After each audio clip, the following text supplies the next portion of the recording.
Hello बच्चों, उड़ान classes में आपका स्वागत है। तो आज हम स्टार्ट करते हैं अगले नेक्स्ट टॉपिक से। अब तक हमने क्या पढ़ा था? अब तक हम लोगों ने यही पढ़ा था कि आवर्त सारणी है, इसकी उत्पत्ति कैसे हुई, इसका वर्गीकरण कैसे किया गया था। तो ये सब चीजें हमने पढ़ ली थी। अब आज हम आगे पढ़ने वाले हैं कि देखो परमाणु क्रमांक 100 से अधिक वाले तत्वों का आईपीसी नामकरण कैसे किया गया था। टॉपिक कहने को तो बहुत इजी है, बट इसमें एक बार नीट में क्वेश्चन आ चुका है। ये शायद 2 साल पहले ही आया था, कोई 2 साल पहले नीट में इसी एक सिंपल से टॉपिक में से क्या आया था, एक क्वेश्चन आ गया था जिसकी किसी ने उम्मीद नहीं की थी, बट वहां से एक क्वेश्चन आ गया था। तो अब हम देखते हैं कि वो क्वेश्चन क्या था या वो टॉपिक क्या था, उसको हम चर्चा करते हैं। तो अपना अगला नेक्स्ट टॉपिक होगा वो होगा परमाणु क्रमांक 100 से अधिक वाले तत्वों का आईपीसी नामकरण। परमाणु क्रमांक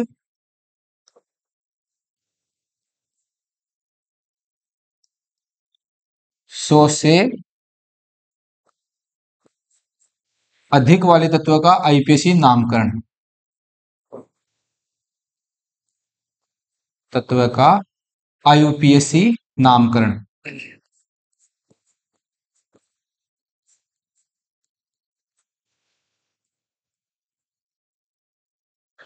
देखिए बहुत सरल है, बहुत सिंपल है।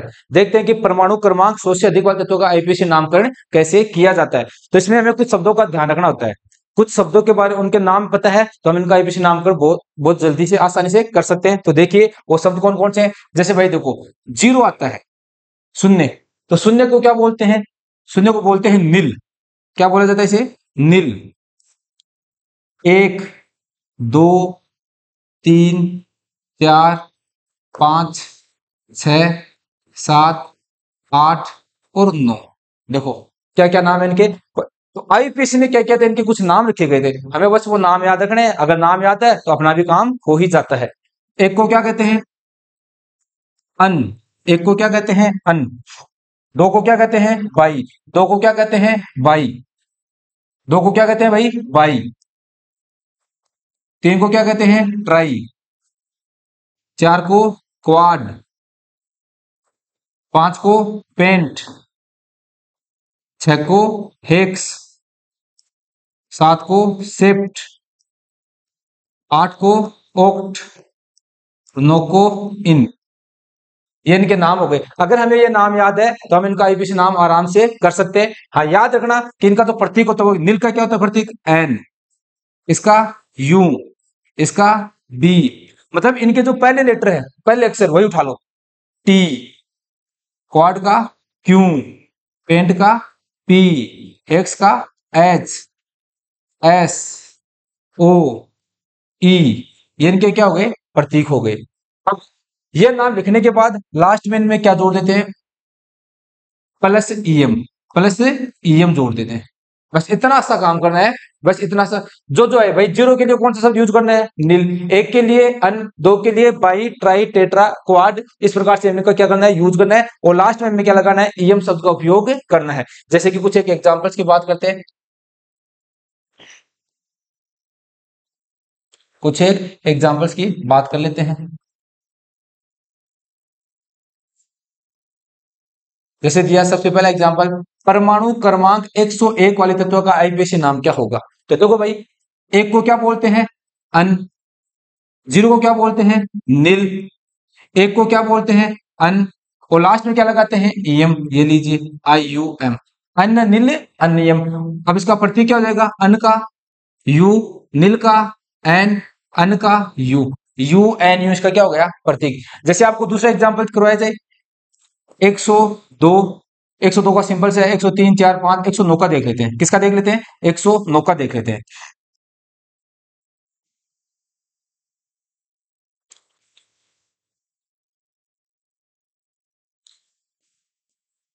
109 इसका देखते हैं। एक का क्या होता है? अन। जीरो का नील। नो को क्या बोलते हैं? इनियम। इन। और लास्ट में क्या लगा दो? I U M. इसका प्रतीक क्या हो जाएगा? U N E. ये लीजिए। तो इस प्रकार से क्या एकदम सरल सरल से ये क्या हो गए? नामकरण हो गए। तो आपको ये दिया जाता है। अब नीट में जहां तक मुझे याद आ रहा है वो क्वेश्चन ये था, परमाणु क्रमांक 119 वाले तत्वों का आईपीसी नाम था। जहां तक मुझे याद है किसका था? परमाणु क्रमांक 119 वाले तत्वों का ऐसा ही कुछ था। हो सकता है कि आगे पीछे हो, लेकिन आप देख लेना। तो इनका नाम कैसे लिखा जाएगा? एक का क्या लिखा जाता है? अन। एक को क्या लिखा जाता है? अन। नो को क्या लिखा जाता है? नियम। ये लीजिए प्रतीक यू, यू, ई, ये लीजिए। ये क्या होगा? इनके परमाणु क्रमांक 100 से अधिक वाले तत्वों के आईयूपीएसी नामकरण हो जाते हैं। ध्यान रखना, कई बार ये पूछ जाता है प्रतीक देके परमाणु क्रमांक पूछ लेगा, तो हमें ये भी ध्यान रखना है। तो ये तो सिंपल सा छोटा सा बहुत ही प्यारा सा टॉपिक है अपना। तो इसमें पता चला कि परमाणु क्रमांक 100 से अधिक वाले तत्वों का आईयूपीएसी नामकरण क्या होता है और कैसे किया जाता है। तो अपना जो टॉपिक है वो बहुत ज्यादा महत्वपूर्ण है, जिसके बारे में मैंने लास्ट लेक्चर में ये बताया था कि हमें कोई तत्व दे दे और इसी में पूछ ले कि यह तत्व कौन से आवर्त का है या फिर कौन से वर्ग का है, ये हमसे पूछा जाए तो हम इसके बारे में कैसे बताएंगे। तो देखिए इसके बारे में हम कैसे पता करते हैं। तो अब अपना है आवर्त और वर्ग की पहचान। अपना जो टॉपिक है वो है आवर्त और वर्ग की पहचान। आवर्त व वर्ग की पहचान।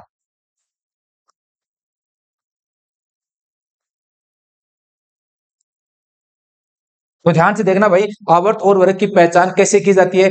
इस टॉपिक को समझने के लिए हमें किसका नॉलेज होना चाहिए, किसका ज्ञान होना चाहिए? इलेक्ट्रॉनिक विन्यास का। जिस विद्यार्थी को इलेक्ट्रॉनिक विन्यास आते हैं वो आराम से इसका कौन सा तत्व कौन से आवर्त में आता है, कौन से वर्ग में आता है, वो आसानी से बता ही देता है। तो हम सबसे पहले करते हैं आवर्त की पहचान। सबसे पहले किसकी पहचान करते हैं? आवर्त की पहचान करते हैं। तो आवर्त की पहचान कैसे करोगे? बहुत सिंपल है।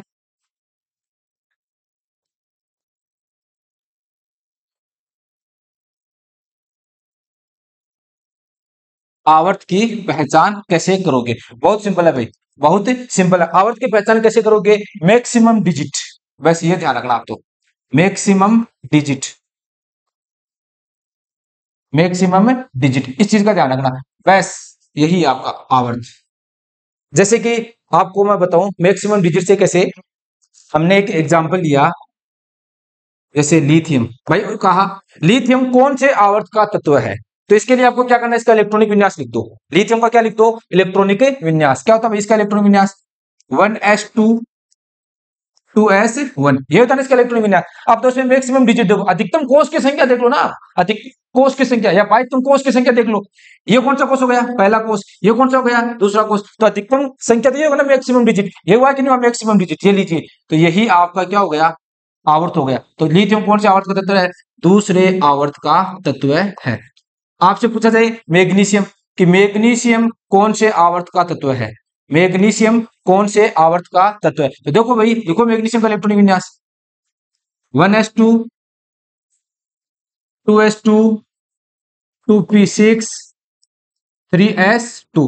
अब इसमें अधिकतम अंक देखो, मैक्सिमम डिजिट 3 आ रहा ना।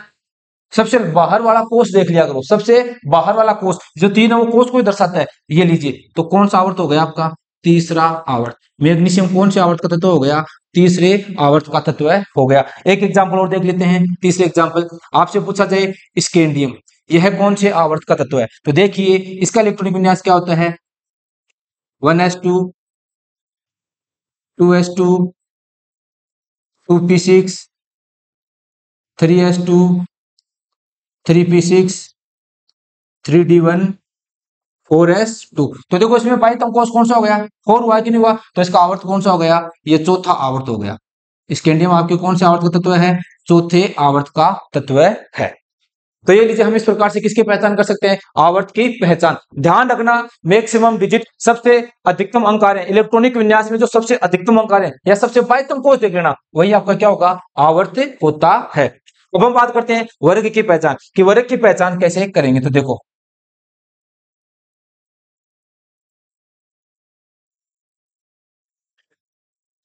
वर्ग की पहचान,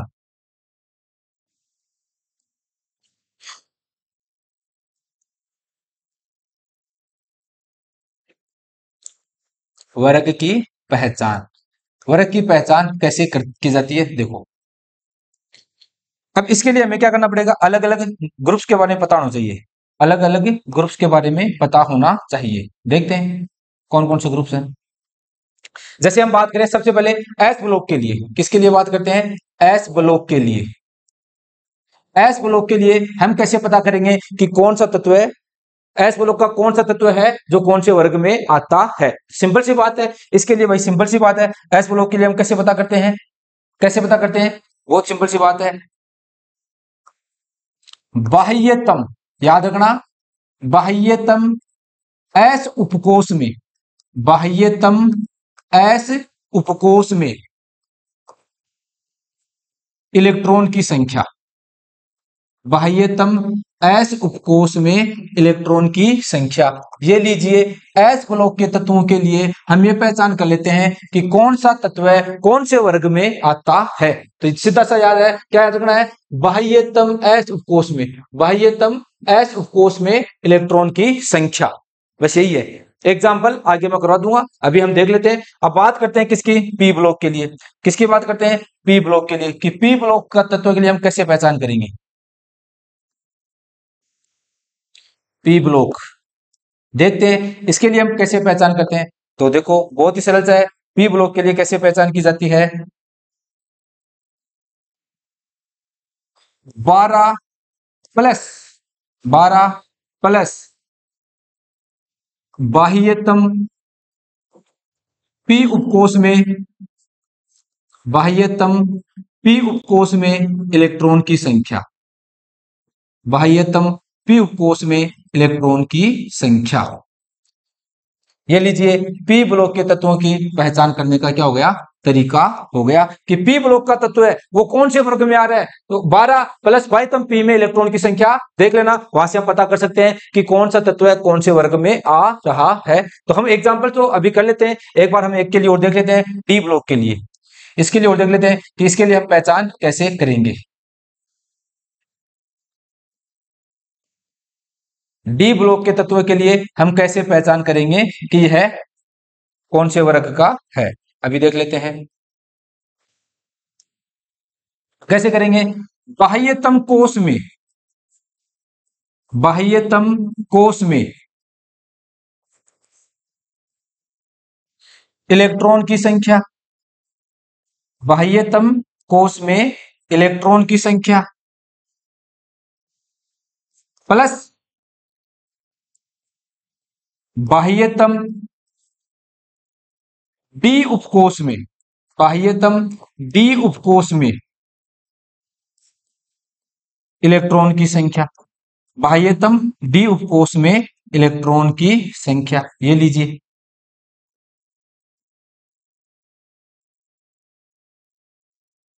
यहां से हम ये तीन तरीके हो गए कि कौन सा तत्व है कौन से वर्ग में आएगा।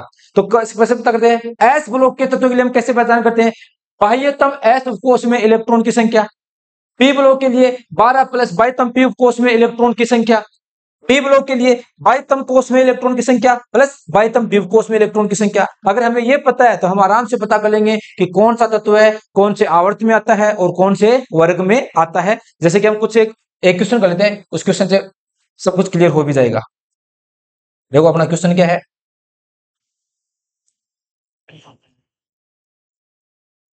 देख लेते हैं क्वेश्चन क्या है अपना।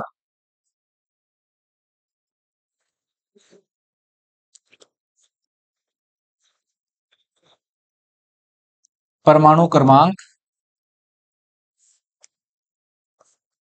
19, परमाणु क्रमांक 19, 9, 23, 12 है, 15 है के लिए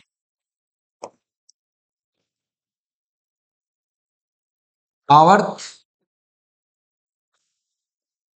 वर्ग व खंड की पहचान कीजिए, खंड की पहचान कीजिए। ये अपना क्वेश्चन हो गया, खंड की पहचान कीजिए, ये अपना क्वेश्चन है। तो ये क्वेश्चन हमें करना है, तो इस क्वेश्चन को करने के लिए हमें किसका पता होना चाहिए, इलेक्ट्रॉनिक विन्यास का पता होना जरूरी है। तो देखो उम्मीद करता हूं कि इलेक्ट्रॉनिक विन्यास आप सब लोगों को आता ही होगा। देखो सॉल्यूशन क्या है इसका, आंसर क्या है इसका। सबसे पहले हम देखते हैं परमाणु क्रमांक 19 वाले के लिए, किसके लिए बात करते हैं, परमाणु क्रमांक 19 वाले के लिए। तो देखो परमाणु क्रमांक 19 वाले तत्व का इलेक्ट्रॉनिक विन्यास क्या होता है भाई, सबको पता है कि नहीं है, सब जानते हैं किसका 19 का। 19 पर कौन आता है, परमाणु क्रमांक 19 पर कौन आता है, पोटेशियम। याद है ना भाई। हाँ, इसका इलेक्ट्रॉनिक विन्यास क्या होता है, 1s2 2s2 2p6 3s2 3p6 और लास्ट इलेक्ट्रॉन किसमें जाता है, 4s1 में। ये हुआ ना। तो ये लीजिए इलेक्ट्रॉनिक विन्यास किसका हो गया, पोटेशियम का इलेक्ट्रॉनिक विन्यास। भाई इसके लिए देखो आवर्त कौन सा होता है, इसके लिए किसकी बात करते हैं, आवर्त की बात करते हैं। तो देखो आवर्त देखते हैं, पता चल गया होगा आप लोगों को कि कौन सा आवर्त है इसका, कौन सा आवर्त है भाई, पता चल गया ना। आवर्त, आवर्त की पहचान का क्या तरीका होता था, वही ये अधिकतम अंक, बाह्यतम कोश की संख्या देख लो ना, बाह्यतम कोश से अधिकतम अंक देख लो कितना आ रहा है, 4। तो बाह्य आवर्त कौन सा हो गया भाई, इसका चौथा आवर्त हो गया। कौन सा आवर्त हो गया, इसका चौथा आवर्त हो गया। बात करते हैं खंड की, कौन सा खंड हो गया, देखो भाई खंड, लास्ट इलेक्ट्रॉन किसमें जा रहा है, एस उपकोष में जा रहा है कि नहीं जा रहा, तो कौन सा खंड हो गया, एस खंड का तत्व है, या एस ब्लॉक, ब्लॉक को खंडी बोलते हैं, एस ब्लॉक का तत्व है। बात करते हैं किसकी, वर्ग की।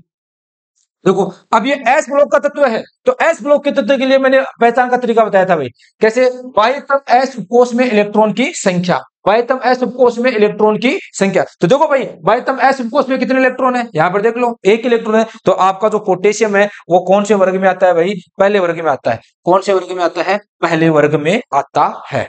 तो ये लीजिए बहुत ही सिंपल सा तरीका है, कैसे करते हैं, इलेक्ट्रॉनिक विन्यास लिखिए और देखिए, समझिए, करना है, दैट्स ऑल, इतनी सी बात है। जैसे हम अगले की बात करें,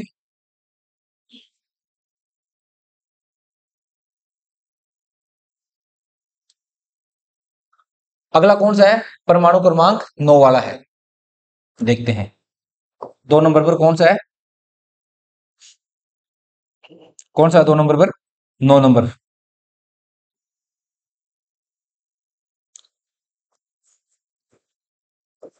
9 नंबर पर कौन आता है, ऐसा तत्व है जिसका परमाणु क्रमांक 9 होता है, तो वो कौन होता है आपका, फ्लोरीन। फ्लोरीन का इलेक्ट्रॉनिक विन्यास क्या होता है, लिखो 1s2 2s2 2p5। देखो इलेक्ट्रॉन गिनो ना, 5 2 7 और 2 9 हो गए 9 इलेक्ट्रॉन। अब देखो इसके लिए आवर्त की पहचान करती है, किसकी पहचान करते हैं, आवर्त की पहचान करते हैं। देखो आवर्त की पहचान का तरीका क्या बताया था, याद है ना, क्या तरीका है भाई आवर्त की पहचान का, सबको पता है कि बाह्यतम अधिकतम कोष की संख्या देख लो, या मैक्सिमम डिजिट 2 आ रहा है, तो कौन सा हो गया आवर्त, दूसरा आवर्त। बात करते हैं खंड या ब्लॉक, कौन सा खंड, अंतिम इलेक्ट्रॉन किसमें जा रहा है, पी में, तो ये कौन सा हो गया, पी ब्लॉक का तत्व हो गया। कौन सा हो गया, पी ब्लॉक का तत्व, पी खंड का तत्व है। अब बात करते हैं किसकी, वर्ग की।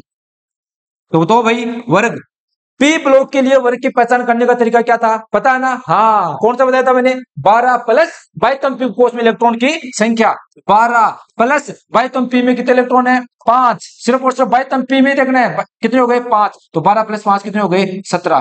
तो अपना जो फ्लोरीन तत्व है, फ्लोरीन जो तत्व है वो कौन से वर्ग में आता है, 17वें वर्ग में आता है।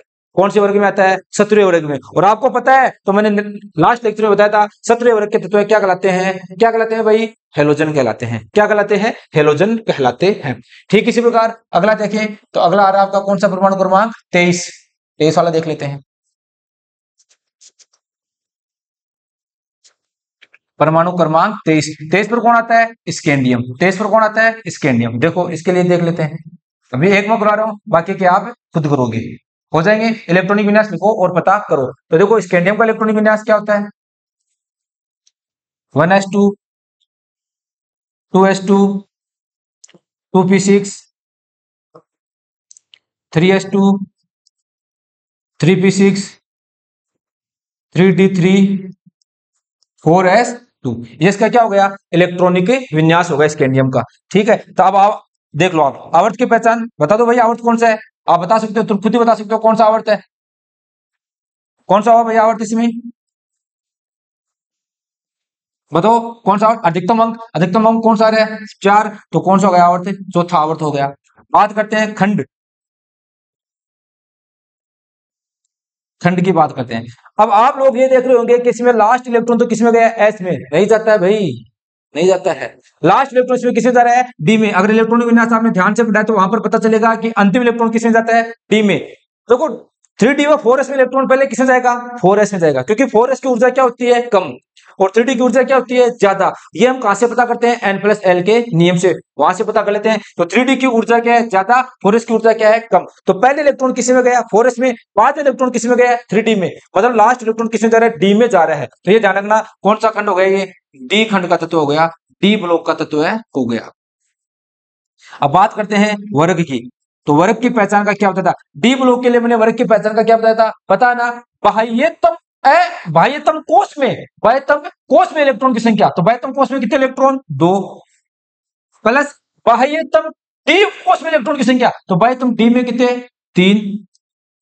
तो ये लीजिए भैया, ये कौन सा वर्ग का तत्व हो गया, पांचवें वर्ग का तत्व हो गया। कौन से वर्ग का तत्व हो गया, पांचवें वर्ग का तत्व हो गया। ये लीजिए, इस प्रकार से हम किसी भी तत्व के लिए वर्ग और आवर्त की पहचान कर सकते हैं। बहुत सिंपल सा तरीका है, आप देखोगे तो आपको याद हो ही जाएगा, समझ आ ही जाएगा। बस शर्त यह है, हमें किसका पता होना चाहिए, इलेक्ट्रॉनिक विन्यास का पता होना जरूरी है। ठीक है, अब आगे दो और है शायद क्वेश्चन में, 12 और 15, ये आप खुद भी कर सकते हैं, ट्राई करोगे तो हो ही जाएंगे। अब मैं आपको एक क्वेश्चन और करवाता हूं, उस क्वेश्चन को देखो, अच्छा क्वेश्चन है वो। एक क्वेश्चन और देख लेते हैं।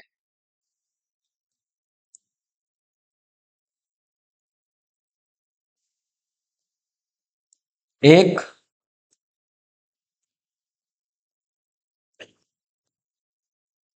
द्विसंयोजी, एक द्विसंयोजी धनायन में 26 इलेक्ट्रॉन है।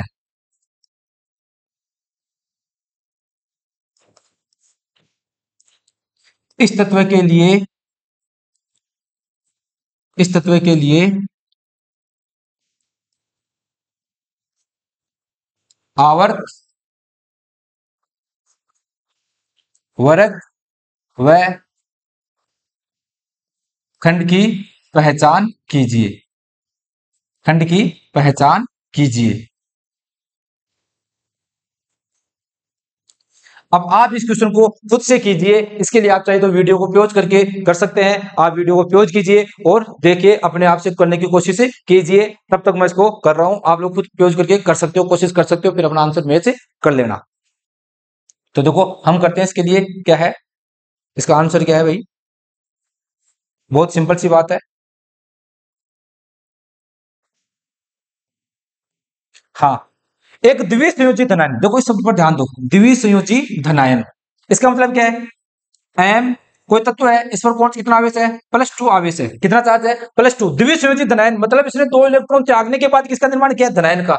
इस द्विसंयोजी धनायन में इलेक्ट्रॉन की संख्या कितनी है, 26 इलेक्ट्रॉन है। कितने इलेक्ट्रॉन है, 26, मतलब 2 इलेक्ट्रॉन त्यागने के बाद कितने इलेक्ट्रॉन बचे, 26।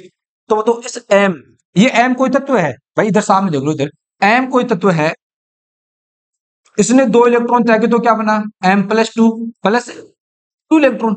ये तो होता है, 2 इलेक्ट्रॉन त्यागने के बाद इसमें कितने इलेक्ट्रॉन बचे हैं, 26। ये लीजिए, इस M+2 में 26 इलेक्ट्रॉन है, तो इस M में कितने इलेक्ट्रॉन हो गए, वो तो 28 इलेक्ट्रॉन हुए कि नहीं हुए। और आपको इस M का ही तो पता करना है, क्वेश्चन को समझना है, M+2 का नहीं निकालना है, M का निकालना है। किसका पता करना है, M का पता करना है। तो भैया इस M में कितने इलेक्ट्रॉन हो गए, 28 इलेक्ट्रॉन। और हम सब जानते हैं कि 28 नंबर पर कौन आता है, निकल आता है। कौन आता है, निकल। तो देखो अब पता करो निकल का, अब तो आप पता कर दोगे, अब तो क्या ही दिक्कत है, बस समझने वाली बात इतनी सी थी। निकल का इलेक्ट्रॉनिक विन्यास क्या होता है, आर्गन 3d8 4s2। अब इसके लिए हम आराम से बता सकते हैं आवर्त कौन सा होता है,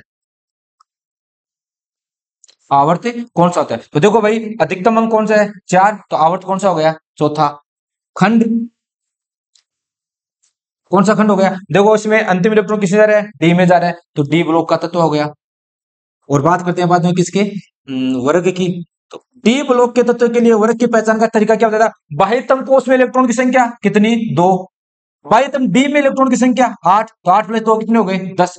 तो ये लीजिए, निकल है वो 10वें वर्ग का तत्व है। कौन से वर्ग का तत्व है, 10वें वर्ग का तत्व है। ये लीजिए, तो ये हो गया आपका आवर्त और वर्ग की पहचान। छोटा सा टॉपिक था, सरल सा टॉपिक था, ये तभी कर सकते हैं जब हमें क्या पता हो, इलेक्ट्रॉनिक विन्यास पता हो। आगे बढ़ने से पहले हम ये पता कर लेते हैं, मैंने जब आपको आधुनिक आवर्त सारणी पढ़ा रहा था तब एक बात बताई थी, अगर आपको याद है तो मैंने कहा था कौन से आवर्त में कितने तत्व पाए जाते हैं। कौन से आवर्त में कितने तत्व पाए जाते हैं, इसका पता मैं आपको आगे आने वाले समय में बताऊंगा। तो आज वो समय आ गया है, आपको पता लग ही जाएगा कि कौन से आवर्त में कितने तत्व होते हैं। वैसे हम वो तो बता सकते हैं आधुनिक आवर्त सारणी में दूसरे आवर्त में कितने तत्व हैं, 2। कितने हैं, 2 नहीं होते हैं 2। दूसरे आवर्त में कितने तत्व होते हैं, 8 होते हैं। कितने होते हैं, 8। तीसरे में भी कितने होते हैं, 8। तो बताया ना, 2 8 8 18 18 32 32, ये बताए थे। वो 7 आवर्त तक हुआ। कहां तक हुआ, 7। आपसे कोई पूछ रहे 8वां 9वां 10वां 11वां, इन आवर्त में कितने तत्व होंगे, तो इसके लिए आप कैसे बताओगे। तो बहुत ही सिंपल सा तरीका है, वो आपको मैं बताने जा रहा हूं, ध्यान देना इधर।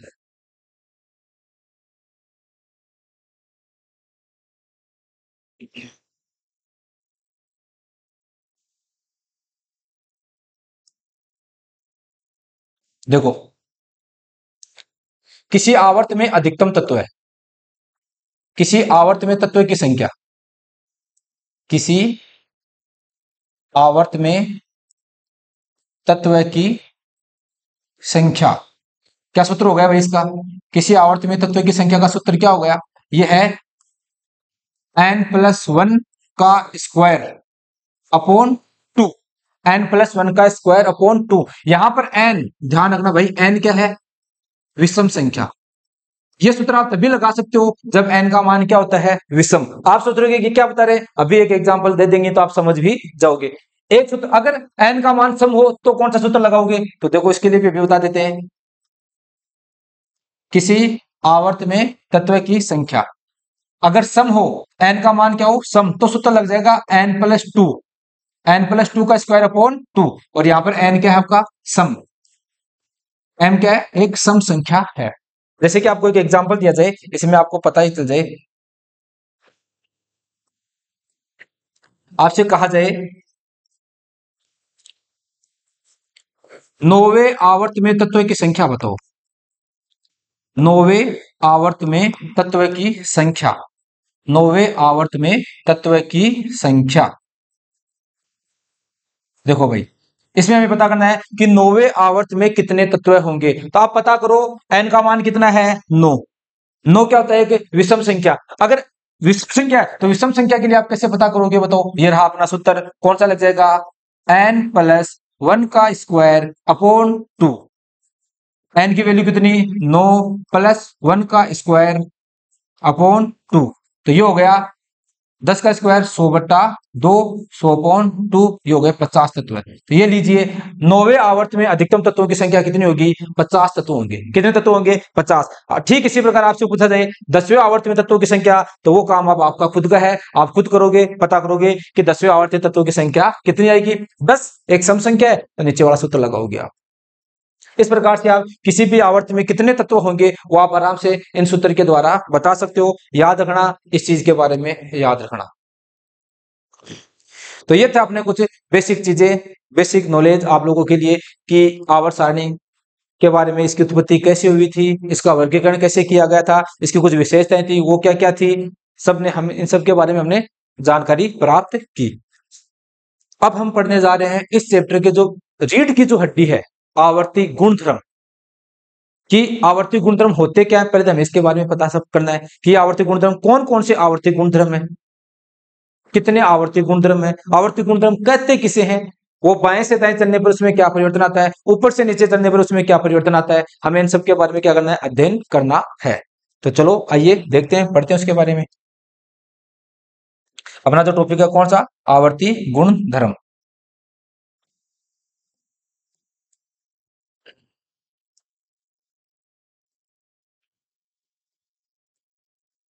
पीरियोडिक प्रॉपर्टी, आवर्ती गुणधर्म,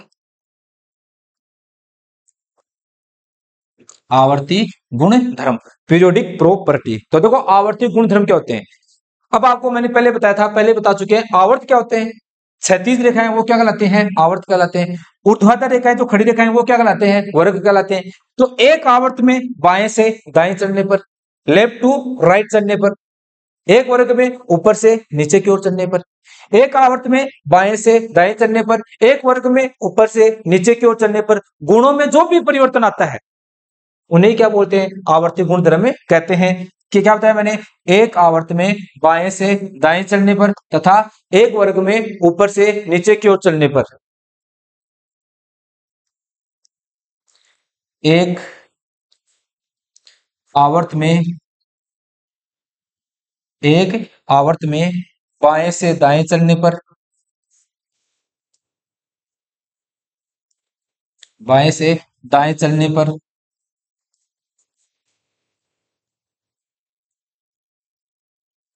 तथा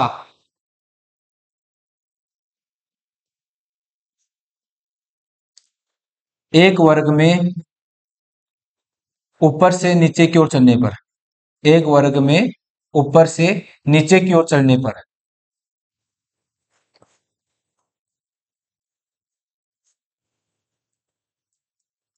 नीचे की ओर चलने पर गुणों में जो परिवर्तन आता है, गुणों में जो परिवर्तन आता है,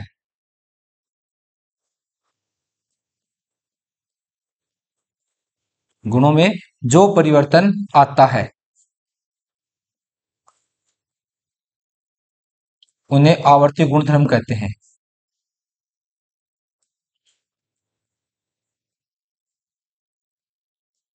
उन्हें आवर्ती गुणधर्म कहते हैं।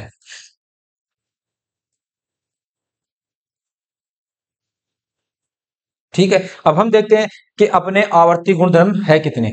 देखते हैं, अभी अपने सिलेबस में सिर्फ 4 ही आवर्ती गुणधर्म है, तो देखते हैं वो 4 आवर्ती गुणधर्म कौन कौन से हैं।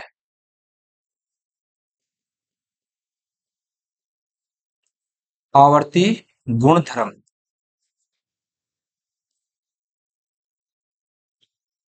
तो आवर्ती गुणधर्म कौन कौन से हैं देखते हैं अभी। सबसे पहला जो आवर्ती गुणधर्म है वो है परमाणु आकार। कौन सा हो गया? परमाणु आकार। ये सबसे पहला आवर्ती गुणधर्म है। दूसरा जो आवर्ती गुणधर्म है वह कौन सा है? आयनन एंथैल्पी। आयनन एंथैल्पी।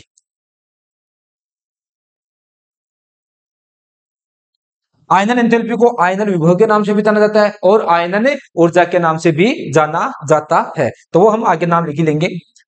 तीसरा जो आवर्ती गुणधर्म है वो है इलेक्ट्रॉन लब्धि एंथैल्पी। इलेक्ट्रॉन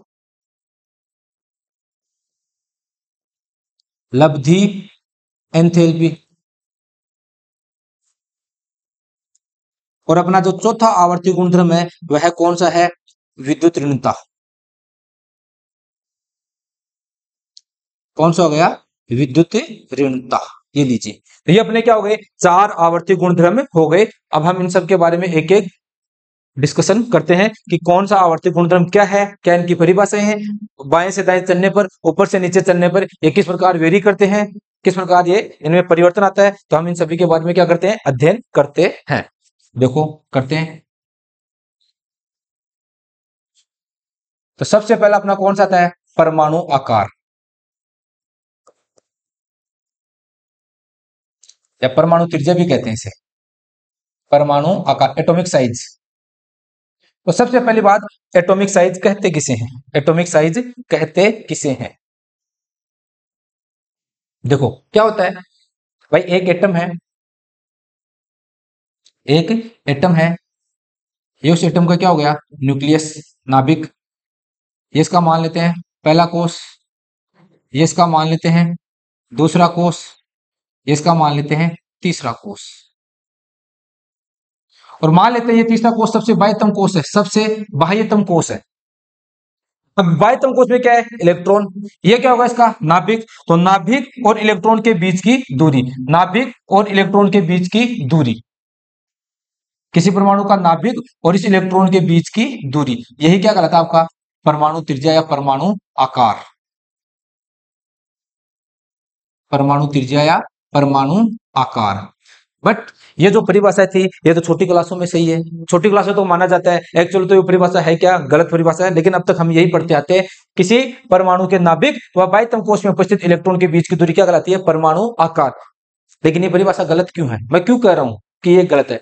तो हम सब लोग जानते हैं, हम परमाणु संरचना में पढ़ते हैं कि इलेक्ट्रॉन, इलेक्ट्रॉन की जो प्रकृति उसे क्या मानी गई थी? वेव, तरंग प्रकृति मानी गई थी। कौन सी प्रकृति मानी गई थी? तरंग। तो तरंग प्रकृति मानी गई थी, तो क्या हुआ था कि ये जो इलेक्ट्रॉन है, जैसे मैं दूसरी जगह समझाऊं इसको, ये नाभिक, ये क्या होगा इधर इलेक्ट्रॉन, अब ये इलेक्ट्रॉन ये तो ऐसे वेव के फॉर्म में क्या करता रहेगा, इस प्रकार से क्या लगाता रहेगा, इधर चक्कर लगाता रहेगा। तो जब आप यहां से यहां तक पता करोगे तब तक तो इलेक्ट्रॉन आगे आ चुका होगा, फिर यहां से यहां तक इसकी दूरी निकालना चाहिए तब तक वो आगे निकाल आ चुका होगा। तो हम कैसे बता पाएंगे कि ये इसकी परमाणु त्रिज्या है या परमाणु आकार किसे कहते हैं। तो इसके लिए बाद में परमाणु त्रिज्या का अलग अलग प्रकार से क्या किया जाता है, निर्धारण किया जाता है। तो वो जैसे आते हैं हम आगे बढ़ेंगे, सहसंयोजक त्रिज्या, वांडरवाल त्रिज्या, धात्विक त्रिज्या, और एक और आता है आपका कौन सा, आयनिक त्रिज्या। तो वो त्रिज्या है वो प्रत्येक रूप से न करके कैसे करते हैं, अप्रत्यक्ष रूप से उनका निर्धारण किया जाता है। परमाणु त्रिज्या का निर्धारण प्रत्यक्ष रूप से न करके क्या करते हैं, अप्रत्यक्ष रूप से परमाणु त्रिज्या का क्या करते हैं, निर्धारण करते हैं। बट हाल फिलहाल में हम अपनी वही परिभाषा लिखते हैं जो आपको अभी बताया था मैंने।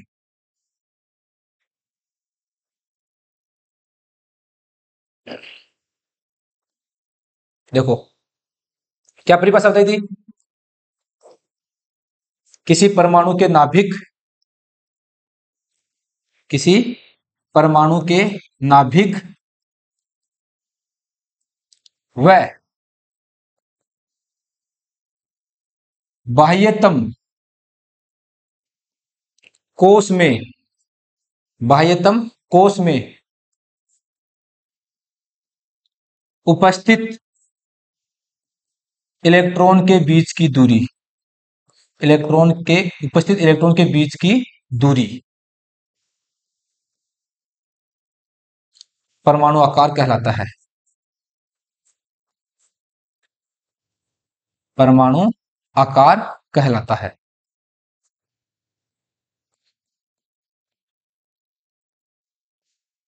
ये लीजिए, किसी परमाणु के नाभिक व बाह्यतम कोश में उपस्थित इलेक्ट्रॉन के बीच की दूरी क्या कहलाता है, परमाणु आकार कहलाता है। अब देखो इलेक्ट्रॉन पर कौन सा आवेश, माइनस, ऋणात्मक आवेश, नाभिक पर कौन सा आवेश, प्लस आवेश। तो अब देखो इस इलेक्ट्रॉन पर माइनस है, तो इस परमाणु इस बाह्यतम कोश में उपस्थित इलेक्ट्रॉन पर कितने प्रकार के बल लगते हैं, दो प्रकार के बल लगते हैं। परमाणु के बाह्यतम कोश में उपस्थित इलेक्ट्रॉन पर कितने प्रकार के बल लगते हैं, दो प्रकार के बल लगते हैं। वो दो प्रकार के बल कौन कौन से होते हैं, एक तो उनमें आकर्षण बल है, एक उनमें प्रतिकर्षण बल है। तो देखते हैं वो दो बल कौन कौन से हैं, देखते हैं, देखते हैं अभी।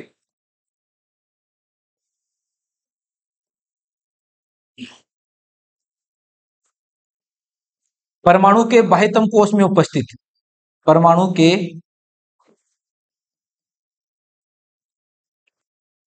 बाह्यतम कोश में उपस्थित है, बाह्यतम कोश में उपस्थित, परमाणु के बाह्यतम कोश में उपस्थित इलेक्ट्रॉन पर दो प्रकार के बल लगते हैं, दो प्रकार के बल लगते हैं। वो दो प्रकार के बल कौन कौन से हैं, तो देखो सबसे पहला जो बल है वो है नाभिकीय आकर्षण बल, नाभिकीय आकर्षण बल।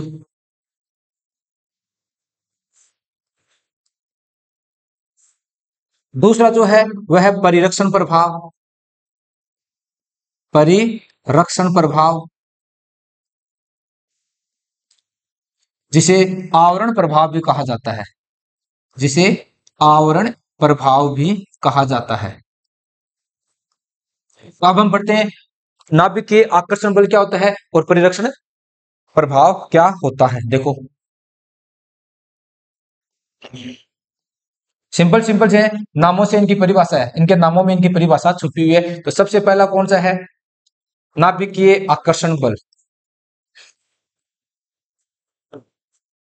नाभिकीय आकर्षण बल। देखते हैं यह क्या होते हैं, क्या होता है। देखो सिंपल सी बात है, बाह्यतम कोश में जो इलेक्ट्रॉन है इस पर कौन सा आवेश है, माइनस चार्ज। नाभिक पर कौन सा आवेश है, प्लस चार्ज। तो सीधी सी बात है कि नाभिक है ये प्लस वाला है, ये माइनस को पकड़कर क्या करेगा, अपनी तरफ खींचेगा कि नहीं खींचेगा। तो नाभिक के द्वारा बाह्यतम कोश के इलेक्ट्रॉन को अपनी ओर खींचना या नाभिक के द्वारा बाह्यतम कोश पर लगने वाला आकर्षण बल, वही क्या कहलाता है, नाभिकीय आकर्षण बल कहलाता है। नाभिक के द्वारा बाह्यतम कोश के इलेक्ट्रॉन पर लगने वाला आकर्षण बल वही क्या कहलाता है, नाभिकीय आकर्षण बल कहलाता है। तो क्या होता है देखो,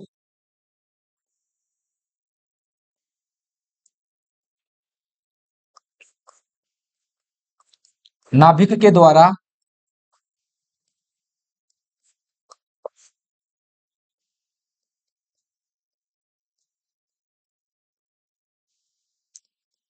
बाह्यतम कोश में उपस्थित, बाह्यतम कोश में उपस्थित, बाह्यतम कोश में उपस्थित इलेक्ट्रॉन पर लगने वाला आकर्षण बल, इलेक्ट्रॉन पर लगने वाला आकर्षण बल।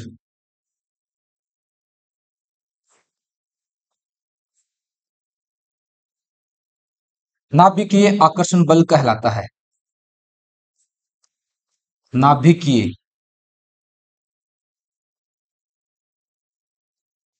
आकर्षण बल कहलाता है।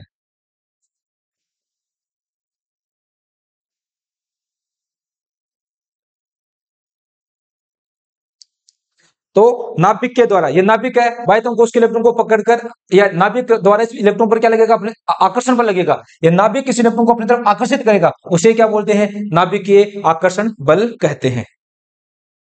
अगर इसका मैं डायग्राम बनाऊं तो क्या हो जाएगा, ये देखिए इधर, ये क्या होगा इसका, नाभिक, ये पहला कोश, ये मान लिया हमने सबसे बाह्यतम कोश होगा, लास्ट वाला कोश ये लीजिए। नाभिक और इस इलेक्ट्रॉन के बीच की दूरी तो क्या कहलाती है, परमाणु त्रिज्या, और इनके बीच में लगने वाला जो आकर्षण बल है वही क्या हो जाएगा, नाभिकीय आकर्षण बल, नाभिकीय आकर्षण बल। ये लीजिए, तो नाभिक के द्वारा बाह्यतम कोश के इलेक्ट्रॉन को अपनी ओर आकर्षित करना वही क्या कहलाता है, नाभिकीय आकर्षण बल कहलाता है। या नाभिक के द्वारा बाह्यतम कोश पर लगने, बाह्यतम कोश में उपस्थित इलेक्ट्रॉन पर लगने वाला आकर्षण बल वही क्या कहलाता है, नाभिकीय आकर्षण बल कहलाता है।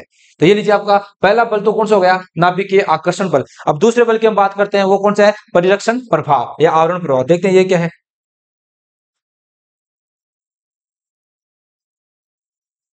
अभी आजा तो, देखो दूसरा कौन सा है, परिरक्षण प्रभाव।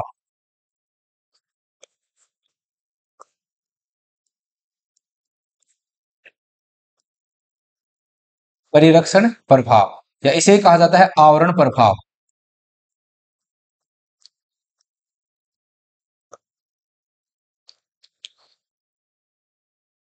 शील्डिंग इफेक्ट या स्क्रीनिंग इफेक्ट, तो देखो ये क्या होता है, बहुत सिंपल सी बात है, समझते हैं इसको।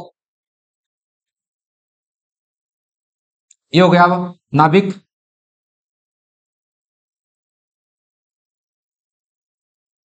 देखो ये हो गया बाह्यतम कोश में उपस्थित इलेक्ट्रॉन। अब तो इस इलेक्ट्रॉन और नाभिक के बीच में क्या लगा, आकर्षण बल। तो ये जो आकर्षण बल है वो तो कौन सा हो गया, कौन सा हो गया, नाभिकीय आकर्षण बल हो गया। देखो इधर और भी तो इलेक्ट्रॉन है ना, अंदर वाले कोश में और भी तो क्या है, इलेक्ट्रॉन। इस इलेक्ट्रॉन पर माइनस चार्ज, इस इलेक्ट्रॉन पर माइनस चार्ज, नाभिक इस इलेक्ट्रॉन को पकड़कर अपनी तरफ खींच रहा है, ठीक है। लेकिन ये जो इलेक्ट्रॉन है, इस पर माइनस चार्ज होने की वजह से ये इस इलेक्ट्रॉन को क्या करेगा, प्रतिकर्षित करेगा इस प्रकार से, ये इधर भेजेगा, ये इसको इधर भेज रहा जाएगा।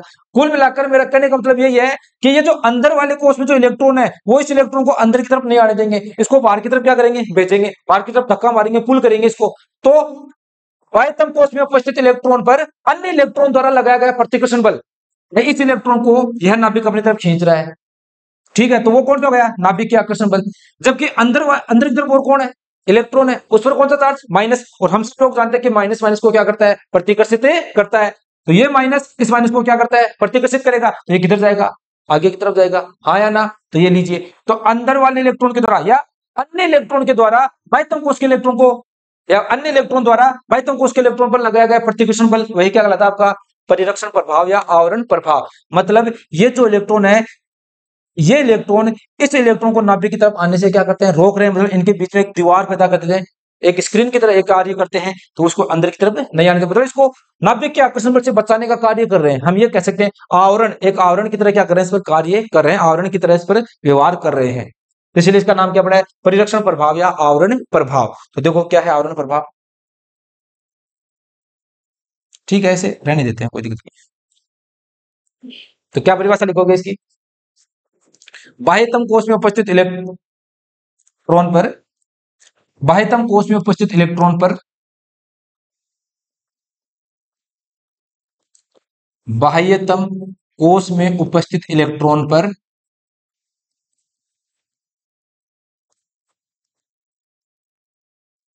इलेक्ट्रॉन पर अन्य इलेक्ट्रॉन द्वारा लगाया गया, अन्य इलेक्ट्रॉन द्वारा लगाया गया प्रतिकर्षण बल, अन्य इलेक्ट्रॉन द्वारा लगाया गया प्रतिकर्षण बल आवरण प्रभाव कहलाता है, आवरण प्रभाव कहलाता है।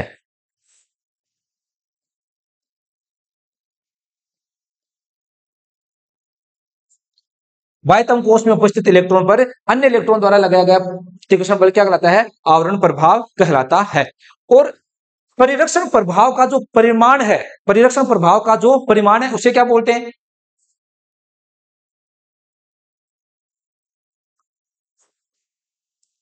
परिरक्षण प्रभाव का परिमाण, परिरक्षण प्रभाव का परिमाण, का परिमाण, परिरक्षण नियतांक, परिरक्षण नियतांक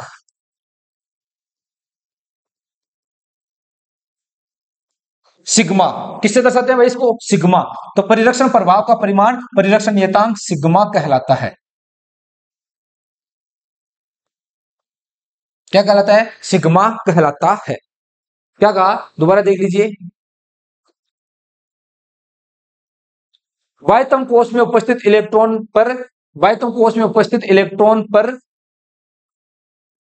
अन्य इलेक्ट्रॉन द्वारा लगाया गया प्रतिकर्षण बल क्या कहलाता है? आवरण प्रभाव कहलाता है। इस इलेक्ट्रॉन को, ये जो अंदर वाले इलेक्ट्रॉन को क्या करेंगे? प्रतिकर्षित करेंगे, उसको बाहर की तरफ धक्का मारेंगे, तो वो क्या कहलाता है? आवरण प्रभाव कहलाता है। और इस आवरण प्रभाव का जो मान है वो किससे दिया जाता है? परिरक्षण नियतांक से दिया जाता है। किससे दिया जाता है? परिरक्षण नियतांक। अब देखो सिग्मा की गणना किससे करते हैं? सिग्मा की गणना किससे करते हैं? तो वो करते हैं सलेटर नियम से। कौन से नियम से ज्ञात किया जाता है? सलेटर नियम से। देखो इसके बारे में लिख लेते हैं। सिग्मा के मान, सिग्मा के मान सलेटर नियम से ज्ञात किए जाते हैं, सलेटर नियम से ज्ञात किए जाते हैं।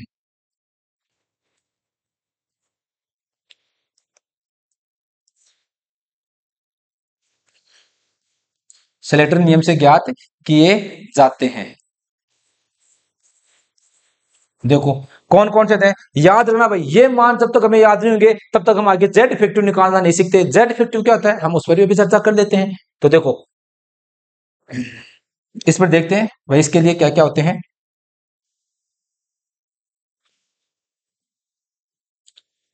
एक सेकेंड भाई।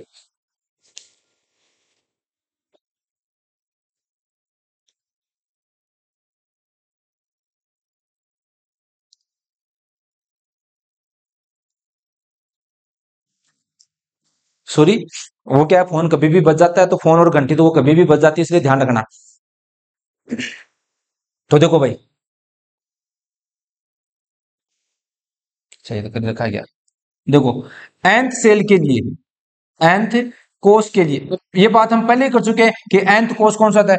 nth कोष के लिए सिग्मा का मान, nth कोष के लिए सिग्मा का मान, nth कोष के लिए सिग्मा का मान अभी लिखते हैं कितना होता है। बाद में कौन आता है? n-1। पता ना n-1 का नाम क्या बताया था मैंने? nth कोष कौन सा होता है? संयोजी कोष। n-1 कौन सा होता है? उपांत्य कोष। तो n-1 कोष के लिए, कोष के लिए सिग्मा का मान, इसके लिए भी देख लेते हैं। n-2 कोष के लिए सिग्मा का मान पता कर लेते हैं। n-3 कोष के लिए सिग्मा का मान पता कर लेते हैं। आगे जो भी आएगा n-4 n-1 सब चलते जाएंगे। तो देखो इनके लिए सिग्मा के मान कितने कितने होते हैं अभी देख लेते हैं। देखो भाई nth सेल के लिए सिग्मा का मान कितना होता है? 0.35। याद रखना भाई कितना होता है? 0.35। n-1 के लिए कितना होता है? 0.85 होता है भाई। कितना होता है? 0.85 होता है। n-2 के लिए कितना होता है? 1। अब आगे वाले सब के लिए इसका मान कितना होता है? 1-1 होता है। आगे वाले सब के लिए इसका मान कितना होता है? 1-1 होता है। ये ध्यान रखना। तो ये ध्यान रखना, nth कोष के लिए सिग्मा का मान 0.35, n-1 के लिए 0.85, n-2 के लिए 1, n-3 के लिए 1, n-4 के लिए 1। इन सब के लिए कितना चलेगा? 1-1 ही चलता जाता है। तो आपको ये मान याद होंगे तो हम जेड इफेक्टिव तो आराम से निकाल ही लेंगे। कैसे निकालते हैं वो हम आगे देख लेंगे। जेड इफेक्टिव निकालने से पहले हमें यह तो पता करना होगा ना कि जेड इफेक्टिव कहते किसे हैं। जेड इफेक्टिव कहते किसे हैं? तो देखो जेड इफेक्टिव किसे कहते हैं, इस पर भी चर्चा कर लेते हैं अभी।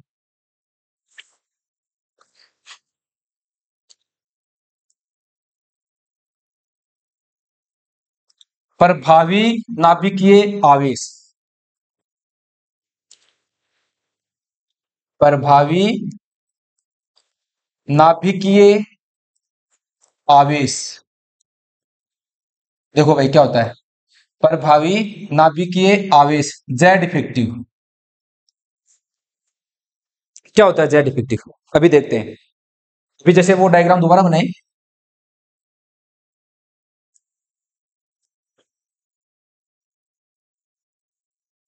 इधर देखो साइड में देखते हैं। ये क्या हो गया, नाभिक।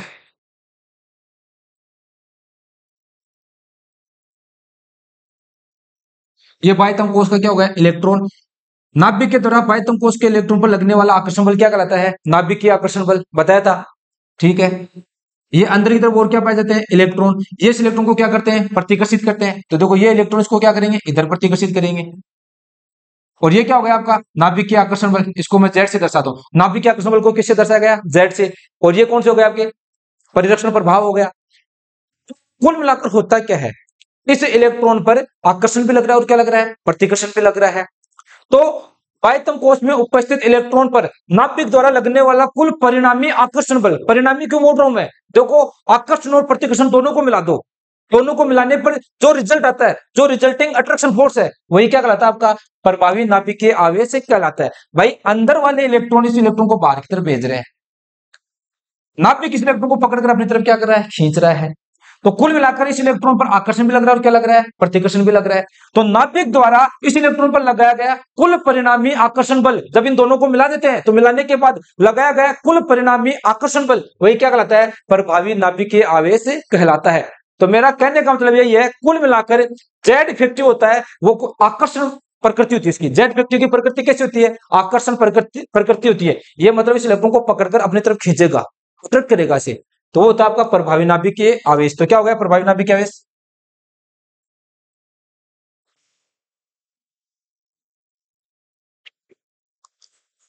नाभिक द्वारा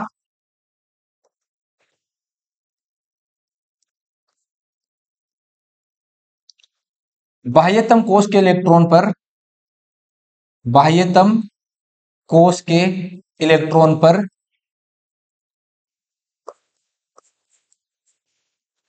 लगाया गया कुल परिणामी आकर्षण बल, लगाया गया कुल परिणामी आकर्षण बल, कुल परिणामी आकर्षण बल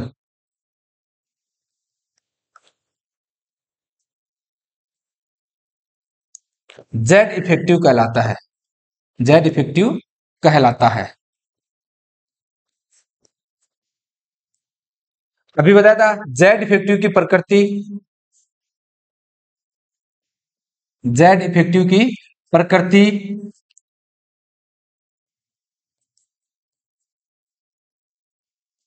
आकर्षण बल की होती है, आकर्षण बल की होती है। मतलब जेड इफेक्टिव नाभिक है वो क्या करेगा, बाह्यतम कोष के इलेक्ट्रॉन को अपनी तरफ खींचेगा, आकर्षित करेगा। तो ये देख लीजिए, तो ये क्या हो गया आपका प्रभावी नाभिकीय आवेश जेड इफेक्टिव। अब किसी भी तत्व के लिए हम जेड इफेक्टिव कैसे निकालते हैं वो भी देख लेते हैं अभी। तो भैया इसका सूत्र क्या हो गया, जेड इफेक्टिव का सूत्र क्या हो गया, बहुत सिंपल।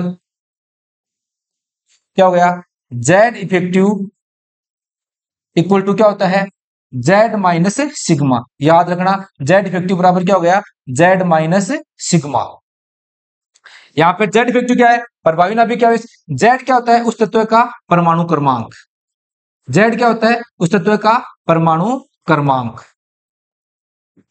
और सिग्मा, सिग्मा क्या होता है परिरक्षण नियतांक, परिरक्षण नियतांक, जिसके मान हमने थोड़ी देर पहले पढ़े ही थे।